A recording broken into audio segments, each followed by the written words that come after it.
Students, welcome to Nourish Education. आज मैं आपके लिए on the face of it जो आपकी बुक सेकंड वाली है उसके क्वेश्चन आंसर्स लेकर आई हूँ। तो ये short answer type questions expected हैं कि आपको एग्जाम में आएंगे और वेरी IMP भी हैं। तो let's begin on the face of it. Who is Mister Lamb, where does he live? Mister Lamb एक ओल्ड मैन है। Mister Lamb is an old man. He lives in a big house with a lovely and grand garden.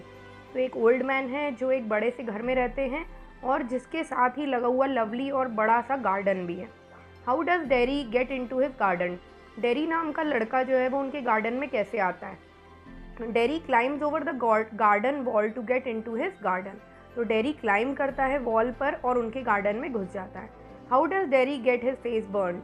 Dairy का face कैसे burn हो जाता है? Dairy face was burned bye acid. Acid की वजह से उसका एक साइड जो चेहरे का है वो बहुत ही भद्दा और डरावना दिखने लग जाता है। How does Mister Lamb get the leg of tin? Mister Lamb जो थे वो भी फिजिकली इम्पेयर्ड थे, मतलब विकलांग थे।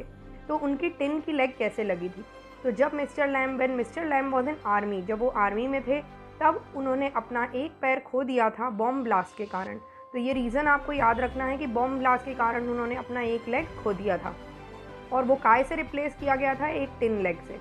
उन्होंने अपने आप को रिकनसाइल कर लिया था अपने फिजिकल इम्पेयरमेंट से। Next, what does Mister Lamb do in his garden? Mister Lamb अपने गार्डन में क्या करते थे? तो मिस्टर लैम के पास एक अच्छा सुंदर सा गार्डन था। वो वहाँ पर ग्रो करते थे क्रैब एप्पल्स, जो एक प्रजाति है गार्डन में। He pick the apples when they are ripe by the help of ladder. और वो कैसे पिक करते थे एप्पल्स को? जब वो पक जाते थे तब वो लैडर के थ्रू एप्पल्स को पिक करते थे। How does some kids call Mister Lamb? Mister Lamb को छोटे बच्चे क्या बुलाते थे? तो some kids call him Lamey Lamb. Lamey मतलब होता है लेम, लेम मतलब लंगड़ा, because he was lame by a leg. Why does the leg of tin hurt Mister Lamb? तो वो उनको फिजिकली इतना हर्ट नहीं करता था, लेकिन जब बच्चे आकर उन्हें चिढ़ाते थे लेमी लैम तब उनको ज़्यादा हर्ट होता था। Why does Mister Lamb leave the gate of his house always open? वो अपने घर का दरवाज़ा या जो गार्डन का दरवाज़ा था हमेशा खुला क्यों रखते थे? Because he is extremely a social person. वो सोशली एक्टिव थे और हमेशा सबको वेलकम करने के लिए तैयार रहते थे जो भी उनके गार्डन में आना चाहता था। Why is Derry worried all the time? Derry को क्यों चिंता रहती थी हर समय? क्योंकि उसका चेहरा बहुत ही अगली था, बदसूरत था और उसे नहीं पसंद था कि लोग उसका मजाक उड़ाएं या उसे बुरे तरीके से देखें। जैसे ही कोई उसका चेहरा देखता था तो वो मुंह बना के दूसरी तरफ चला जाता था। Next, last question, what quality the Mister Lamb attracted Derry to him? Derry उनकी तरफ क्यों अट्रैक्ट हुआ? दोनों में ही एक फिज़िकली इम्पेयर्ड चीज़ थी।